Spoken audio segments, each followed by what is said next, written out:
Hello दोस्तों, नमस्कार।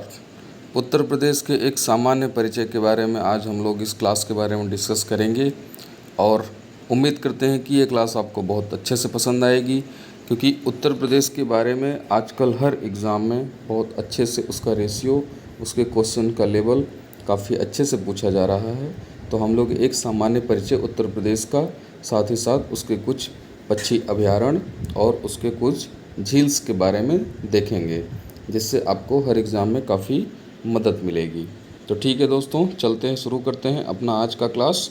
तो हम लोग देखते हैं कि हमारा उत्तर प्रदेश राज्य स्थापना दिवस 24 जनवरी 1950 को मनाया जाता है। इसकी राजधानी लखनऊ है और प्रेजेंट में इसके मुख्यमंत्री श्री आदित्य योगीनाथ जी हैं, और वर्तमान राज्यपाल की बात करें तो श्रीमती आनंदी पटेल जी हैं। और अब देखिए यहाँ पे इम्पॉर्टेंट चीज़ अब आपके सामने आ रही है कि इसका क्षेत्रफल कितना है। इसका क्षेत्रफल 2,40,928 वर्ग किलोमीटर है। अगर बात करें ज़िले की तो यहाँ पे 75 ज़िले हैं। और इसका जो विधान मंडल है, यानी इसको जो हमारा एक विधान परिषद होता है और एक विधानसभा होता है, तो इसको द्विसदनात्मक व्यवस्था कहते हैं, जो कि हमारे उत्तर प्रदेश में है। और बात करें विधानसभा सदस्यों की संख्या की, तो इनके सदस्यों की संख्या 403 है। मतलब जो विधायक बनते हैं वो यही जो होता है, यही होती है, 403 सीट है। और जनसंख्या की बात करें तो जनगणना 2011 के अनुसार ये डाटा दिया हुआ है।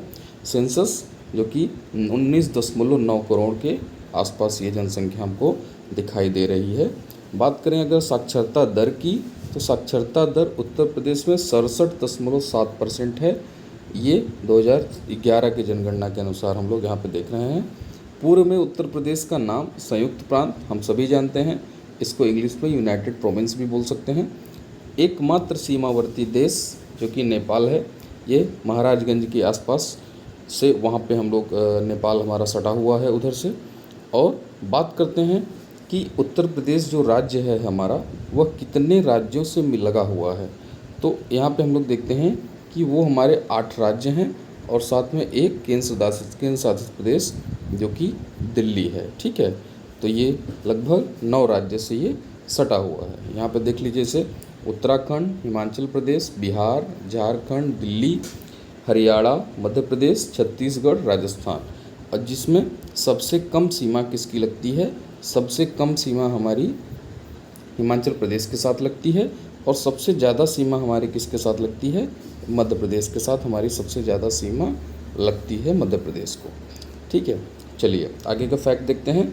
राजकीय पशु जिसके बारे में बात करते हैं, बारहसिंगा है। इंग्लिश में इसे स्वैम्प डियर भी बोलते हैं।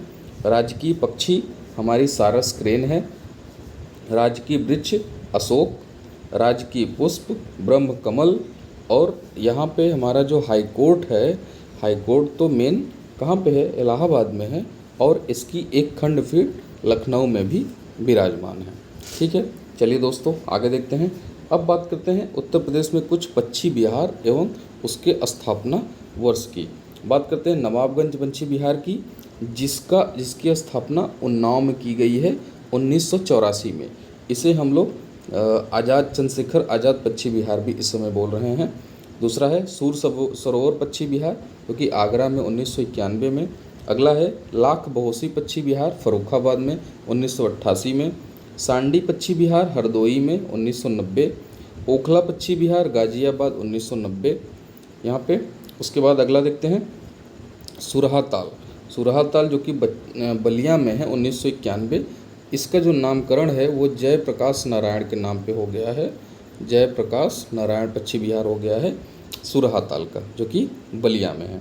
अगला है पार्वती आरंगा पक्षी विहार, गोंडा में है। पार्वती आरंगा पक्षी विहार कहाँ पे? गोंडा में है। 1990 में इसकी स्थापना हुई थी। शम्सपुर पक्षी विहार, यह रायबरेली में है। शम्सपुर पक्षी विहार, अभी वहाँ हम लोगों ने देखा था कि जो उसके एक पक्षी वैज्ञानिक थे, सारस को उन्होंने पकड़ा हुआ था। मतलब उसके अच्छे खासे फ्रेंड्स बन गए थे, तो उसको सारस पक्षी को रायबरेली में रखा गया था। तो यहाँ इस वजह से इसको आप लोग जानते होंगे थोड़ा। वन्य जीव विहार के बारे में बात करते हैं। तो वन्य जीव विहार का और स्थापना वर्ष दुधवा राष्ट्रीय उद्यान लखीमपुर खीरी सबसे बड़ा है, इसका क्षेत्र भी बड़ा है, काफ़ी बड़ा है। और यहाँ पे बात करते हैं चंद्रप्रभा, दुधवा कहाँ पे है? लखीमपुर खीरी। चंद्रप्रभा वन्य विहार वाराणसी के चंदौली एरिया में है। कतरनिया घाट वन्यजीव विहार ये बहराइच में है। कतरनिया घाट जिसकी स्थापना 1976 में 1976 में की गई थी। रानीपुर पक्षी विहार ये कहाँ पे है? बांदा में है। और रानीपुर पक्षी विहार को ये उत्तर प्रदेश का चौथा टाइगर रिजर्व बना दिया गया है। क्या बना दिया गया है? चौथा टाइगर रिजर्व बना दिया गया है। और भारत में अब कितने टाइगर रिजर्व हो गए हैं? तो भारत में अब कुल 53 टाइगर रिजर्व हो गए हैं। और 53वां टाइगर रिजर्व कौन सा है? हमारा रानीपुर पक्षी विहार है, जो कि कहाँ पे है? बांदा में है। ठीक है, चलिए आगे देखते हैं। सोहेलवा वन्यजीव विहार कहाँ पे है? गोंडा और बहराइच। भीमराव अंबेडकर वन्यजीव विहार ये कहाँ पे है? कुंडा प्रतापगढ़ में है, 2003 में। ठीक है, ये काफ़ी छोटा भी है।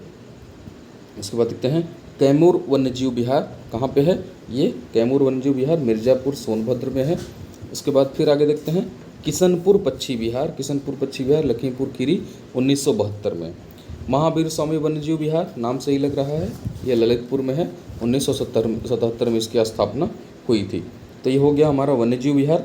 आगे चलते हैं, उत्तर प्रदेश की कुछ खनिज संपदा के बारे में बात करते हैं। जैसे हम लोग बात करते हैं चूना पत्थर की, तो चूना पत्थर कहाँ? बपुहाटी, गुरु माकनाच मिर्ज़ापुर और कजरहाट सोनभद्र में है। डोलोमाइट सोनभद्र मिर्ज़ापुर सोनभद्र बांदा में डोलोमाइट।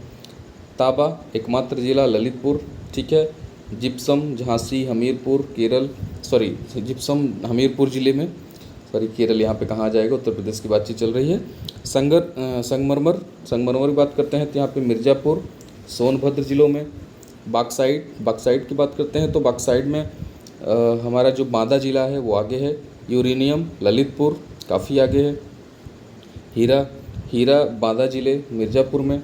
ठीक है, मिर्ज़ापुर यानी कि जो ये बिंद क्षेत्र पूरा पाया जाता है उसमें।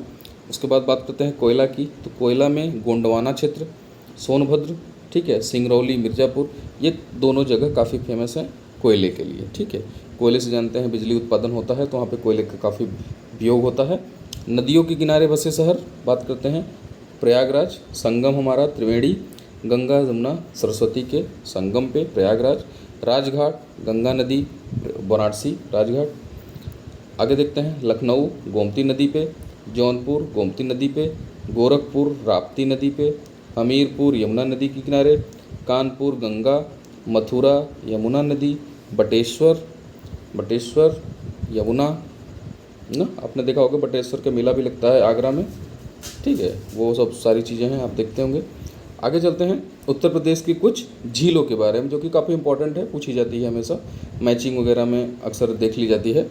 तो हम लोग यहाँ पे देखेंगे मालवा झील, मालवा ताल झील, ये इम्पोर्टेंट है। मानसी गंगा झील जो कि मथुरा में है, ये गोवर्धन पर्वत होता है ना, उसकी परिक्रमा करने के लिए उसके किनारे किनारे ये काफ़ी अच्छे से डेवलप की गई है। और बात करते हैं गोखुर झील की, तो गोखुर झील हमारे अपने शाहजहाँपुर में है। ठीक है, इंपॉर्टेंट झील है। देवहरी झील, हिंगवा झील और डोमनीगढ़ झील, कीथम झील आगरा में है। और फिर गिरताल झील।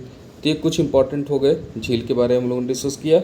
और हम लोगों ने यहाँ पे नदियों के किनारे कुछ बसे शहर के बारे में डिस्कस कर लिया, और उत्तर प्रदेश की खनिज संपदा के बारे में डिस्कस कर लिया। काफ़ी इंपॉर्टेंट है, एक बार वीडियो पॉज करके ज़रूर नोट करें।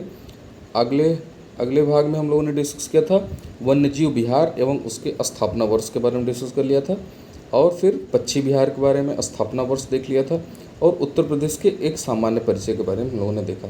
तो यहाँ से 2-3 क्वेश्चन आपको ज़रूर मिल जाएगा, तो इस चीज़ को नोट करिए, बार बार रिवीजन करिए, चैनल से जुड़े रहिए, सब्सक्राइब करिए, लाइक करिए, शेयर करिए। बहुत बहुत धन्यवाद।